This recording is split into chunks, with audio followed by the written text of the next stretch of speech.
ठीक है, चलिए। हमारा विलियम वर्ड्सवर्थ चल रहा था, जिसमें हमने पार्ट 1 अपलोड किया था। पार्ट 1 में आपके साथ डिस्कस किए थे हमने 25 पॉइंट्स। ठीक है, ये हमारा पार्ट 2 है विलियम वर्ड्सवर्थ, यानी कि रोमांटिक पोएट विलियम वर्ड्सवर्थ, जिसमें हमने आपके साथ विलियम वर्ड्सवर्थ के पार्ट 1 में 25 पॉइंट्स डिस्कस किए हैं। ठीक है, जिसमें हमने उनके जन्म के बारे में, फादर मदर और उनके अर्ली एजुकेशन के बारे में, ठीक है, उनके लव अफेयर्स के बारे में, उनकी मैरिज के बारे में और उनकी डेथ के बारे में आप लोगों के साथ डिस्कस की थी। ठीक है, चलिए पार्ट 2 को आगे बढ़ाते हैं। देखिए, विलियम वर्ड्सवर्थ, अगर हम बात करते हैं, हमारा फर्स्ट हेड है दी जनरेशन ऑफ द पोएट। बड़े ध्यान से देखें। देखिए, अगर हम रोमांटिक पोएट की बात करें तो उसे हम दो जनरेशन में डिवाइड करके चलते हैं। पहली जनरेशन यानी कि ओल्डर पोएट, और second generation it means younger poet. देखिए, the romantic period in English literature is clearly divisible into two generation of part poets, यानी कि दो जनरेशन के पोएट थे उसमें। First, the poets of the first generation are known as the older poet, यानी कि जो पहली जनरेशन के पोएट थे वो सारे ओल्डर पोएट के नाम से जाने जाते थे। ओल्डर पोएट उन्हें कहा जाता था। दे इंक्लूड, अगर उनकी बात की जाए तो उसमें आपके विलियम वर्ड्सवर्थ, एस.टी. कोलराइज, जो कि विलियम वर्ड्सवर्थ के बहुत लॉन्ग लाइफ फ्रेंड रहे हैं, एस.टी. कोलराइज। ठीक है, Walter Scott and Robert Southey. ठीक है, रॉबर्ट साउथी की डेथ के बाद ही विलियम वर्ड्सवर्थ, मैंने आपको बताया था 1843 में पोएट लॉरेट्स बने थे। तो ये William Wordsworth, S T. Coleridge, Walter Scott and Robert Southey यानी are called older poet romantic period के। देखिए, the poets of the second generation, अगर हम सेकंड जनरेशन की बात करें, the poets of the second generation are called the younger poets, वो younger poet कहलाते हैं। ठीक है, और द रिवोस, ठीक है, यंगर पोएट कहलाते हैं। देखिए, दे इंक्लूड, अगर उसमें हम इंक्लूड कर सकते हैं कौन, लॉर्ड बायरन, पी.बी. शैली and John Keats. John Keats और पी.बी. शैली बहुत ही क्लोज फ्रेंड रहे हैं। जॉन कीट्स और पी.बी. शैली दोनों ही रोमांटिक पोएट हैं। और थर्ड है इसमें लॉर्ड बायरन, यानी कि जो यंगर पोएट कहलाते हैं। ठीक है ना, चलिए नेक्स्ट देखिए। तो हमने यानी कि जो जनरेशन है पोएट की रोमांटिक पीरियड में, उसे आपने दो भागों में डिवाइड किया, यंगर पोएट और ओल्डर पोएट। यंगर पोएट में मैंने आपको पहले बता दिया, यंगर पोएट में आपके लॉर्ड बायरन, पी.बी. शैली और जॉन कीट्स, और जो ओल्डर पोएट हैं, ओल्डर पोएट में आपके William Wordsworth, S T. Coleridge, Walter Scott and Robert Southey थे। चलिए देखिए कुछ poetry according to Wordsworth. Wordsworth के अनुसार poetry is spontaneous overflow of powerful feeling and it takes its origin from emotion recollected in tranquillity. ये जो है exam में कई बार पूछ ली जाती है, किसके अकॉर्डिंग है, तो विलियम वर्ड्सवर्थ के अकॉर्डिंग है, याद रखें। ही आल्सो डिफाइंड पोइट्री, उन्होंने खुद पोइट्री को डिफाइन किया है वर्ड्सवर्थ ने। The breath and final spirit of all knowledge, it is the imposed expression which is the countenance of all science। Clear. Next point बड़े ध्यान से देखें। देखिए, the romantic period in English, यानी कि जो रोमांटिक पीरियड है इंग्लिश में, इंग्लिश लिटरेचर में, came immediately after the French revolution, यानी कि फ्रेंच रिवॉल्यूशन के बाद ही आया था रोमांटिक पीरियड इंग्लिश लिटरेचर में। याद रखें आप, एग्जाम में पूछा जाता है।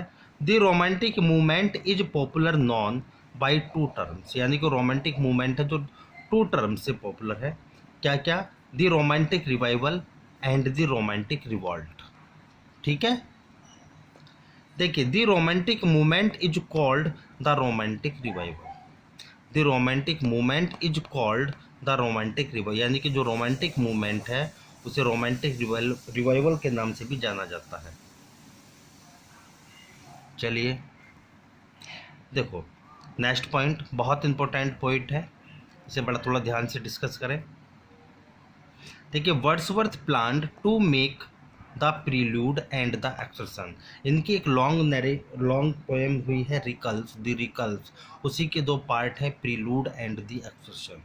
ठीक है, पार्ट्स ऑफ लॉन्ग पोएम रिकल्स, रिकल्स के ही दो पार्ट हैं, प्रील्यूड एंड एक्सरसन। ठीक है, that will treat of nature, यानी कि जो ट्रीट करते हैं किसको, नेचर को, मैन एंड सोसाइटी को। The home at Grasmere was to be its first book recluse. ठीक है, the excursion was to be the second book, यानी कि फर्स्ट बुक थी इनकी प्रीलूड और सेकेंड बुक थी या कौन सी, the excursion, and the third was never complete, और जो थर्ड बुक है वो कभी भी कंप्लीट नहीं हुई, यानी कि the third was never complete. चलिए देखिए, रिकल्स के ही दो पार्ट हैं, प्रीलूड एंड एक्सरसन। अगर प्रीलूड की बात की जाए तो 14 बुक्स है प्रीलूड के अंदर, और अगर एक्सरसन की बात की जाए तो एक्सरसन के अंदर 9 बुक्स आती हैं। ठीक है, ये रिकल्स जो लॉन्ग पोएम है उसी की दो पार्ट्स हैं, प्रीलूड एंड एक्सरसन। ठीक है, प्रीलूड के अंदर 14 बुक्स और एक्सरसन के अंदर 9 बुक्स आती हैं। अगर इसे साइकोलॉजिकल एपिक कहा जाए प्रीलूड को, तो वो भी गलत नहीं होगा, क्योंकि इसमें ऑटोबायोग्राफिकल पोएम है ये प्रीलूड इनकी, विलियम वर्ड्सवर्थ की बहुत फेमस पोएम है। देखिए next point, the excursion which Wordsworth started writing in 1802, 1802 में एक्सरसन को इन्होंने लिखना स्टार्ट किया, और was published in 1814 with 9 books, और 1814 में ये पब्लिश्ड हुई थी किसके साथ, 9 बुक्स के साथ, 9 बुक के साथ। चलिए प्रीलूड, प्रीलूड को थोड़ा सा डिटेल में डिस्कस करते हैं, बड़े ध्यान से समझें, क्योंकि मोस्टली टीजीटी और पीजीटी में प्रीलूड से क्वेश्चन बनते हैं और अक्सर आते हैं। देखिए प्रीलूड, अगर इस प्रीलूड की बात की जाए, इनकी एक लॉन्ग पोएम है प्रीलूड। देखो, prelude is the longest book and psychological epic, इसे एपिक कहना तो गलत है, ठीक है, लेकिन साइकोलॉजिकल एपिक कहा जा सकता है। ठीक है, एक लॉन्गेस्ट बुक है बहुत, जो 14 बुक्स में डिवाइड है, याद रखना 14 बुक में। सेकंड बात, अगर प्रीलूड के बारे में कही जाए कि prelude is a part of Wordsworth vast poem the recluse, recluse का ही पार्ट है प्रीलूड। क्लियर। देखिए, अगर प्रीलूड के सब टाइटल पूछा जाता है एग्जाम में कि प्रीलूड का सब टाइटल क्या है, तो इसका सब टाइटल है the growth of poet's mind. याद रखें, the growth of poet's mind, ये इसका सब टाइटल है। It is a poem to Coleridge, मैंने ब्रैकेट में लिखा है डेडिकेट, इन्होंने जो ये पोएम है डेडिकेट की थी किसे, अपने फ्रेंड कोलराइज को, एच.टी. कोलराइज को। Clear. It is written in Miltonic blank verse, यानी कि मिल्टॉनिक ब्लैंक वर्स में ये लिखी हुई है। ब्लैंक वर्स पूछा जाता है कभी, कहीं कहीं मिल्टॉनिक ब्लैंक वर्स भी दे दिया जाता है ऑप्शन में, तो याद रखें मिल्टॉनिक ब्लैंक वर्स में ये रिटन है प्रीलूड। देखो, prelude is Wordsworth N autobiographical poem, यानी कि इनके बचपन से लेकर किशोर अवस्था तक इन्होंने अपने बारे में जो कुछ लिखा है बुकों में, 14 बुकों में उसे डिवाइड किया है, ये इनकी ऑटोबायोग्राफिकल पोएम है। याद रखना, ऑटोबायोग्राफिकल पोएम है, अक्सर एग्जाम में पूछा जाता है। नेक्स्ट पॉइंट याद रखें। देखिए, अगर इसके वर्जन की बात की जाए तो 3 वर्जन हुआ था, यानी कि 1799 में फर्स्ट वर्जन आया था, 1805 में सेकंड वर्जन आया था, और 1805 में सेकंड, 1850 में थर्ड वर्जन आया था। हम कह सकते हैं इन्होंने 1799 में इस पोएम को स्टार्ट किया था लिखना, ठीक है, और ये कंप्लीट हुई थी 1805 में। जब ये 1805 में पोएम कंप्लीट हुई थी तो इसके अंदर कितनी बुक थी, 13 बुक्स थी। याद रखना, कितनी बुक थी, 13 बुक्स थी। लेकिन जब ये पब्लिश हुई थी तो पब्लिश इन्होंने तो नहीं कराई थी ये, क्योंकि ये पब्लिश हुई थी आफ्टर हिज डेथ, उनकी मृत्यु के बाद। क्लियर। और 1850 में इसमें एक बुक और जोड़ा गया था, 14 बुक। तो इस प्रकार 1850 में ये 14 बुक के साथ पब्लिश्ड हुई थी। याद रखना, 1805 में इसमें 13 बुक थी, लेकिन जब ये पब्लिश्ड हुई थी 1850 में, तब ये इसके पास इनकी यानी कि 14 बुक्स के साथ ये पब्लिश्ड हुई थी, 14 बुक थी इसके अंदर। देखिए नीचे लिखा हुआ है, बड़े ध्यान से समझें। Point number 8, his wife Mary Hutchinson, 1802 में मैरी हचसन के साथ इन्होंने शादी की थी। Published it in 1850, after the death of William Wordsworth. यानी कि विलियम वर्ड्सवर्थ की मृत्यु भी 1850 में हुई थी। उनकी मृत्यु के बाद जो प्रीलूड थी उसे पब्लिश कराने का जो श्रेय जाता है, जो पब्लिश कराई थी वो उनकी वाइफ मैरी हसन ने कराई थी 14 बुक्स के साथ। क्लियर, याद रखना। देखो इन 1805 सन 1805 में का जो वर्जन था, the version is divided into 13 books. केवल 13 बुक का वर्जन था इसके अंदर, मैंने बताया था जब। लेकिन जब ये पब्लिश हुई थी 1850 में, उसमें 14 बुक्स थी। क्लियर। नेक्स्ट पॉइंट देखिए प्रीलूड में, देखिए बट लेटर, लेकिन बाद में, इट इज